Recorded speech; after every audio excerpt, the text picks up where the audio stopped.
शुभमन गिलचा पहिला अनुभव असणार ह्या ॲज अन ओडीआय कॅप्टन इंडियाचा.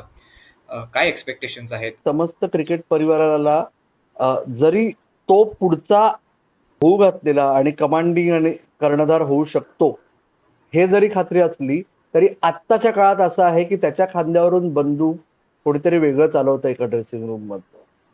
ओके.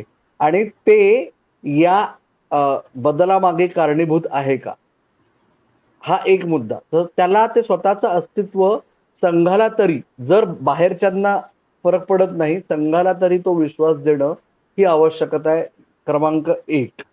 आणि दुसरा मोठा महत्वाचा मुद्दा की हे आपण विसरून चालता कामा नये की IPL आणि T20च्या आगडोंब उसळल्यानंतर ज्या काळात ऑल फॉर्मॅट स्पेशलिस्ट कमी होत चालले, त्या काळात जर शुभमन गिलला ब्रेक द्यायची वेळ आली तर काय करणार, अशा परिस्थितीत आपण असताना T20 मध्ये त्याचं पुनरागमन झालेलं आहे.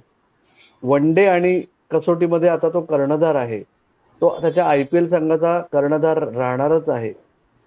एकीकडे भारताचं धुरा सांभाळणं, दुसरीकडे दोन महान फलंदाज, महान कॅप्टन्स माजी, त्यांना मॅनेज करणं, तिसरीकडे IPL रिटेन्शन लिस्टची डेडलाईन जवळ आलेली असताना ते कॉल्स मेंटेन करणं, आणि चौथीकडे T20 सिरीज सुरू होत आली की स्वतःचं स्थान बळकट करणं आणि याच्यात स्वतःचं डोकं जागर ठेवणं, स्वतःला शरीराला आराम देणं आणि परफॉर्म करत राहणं.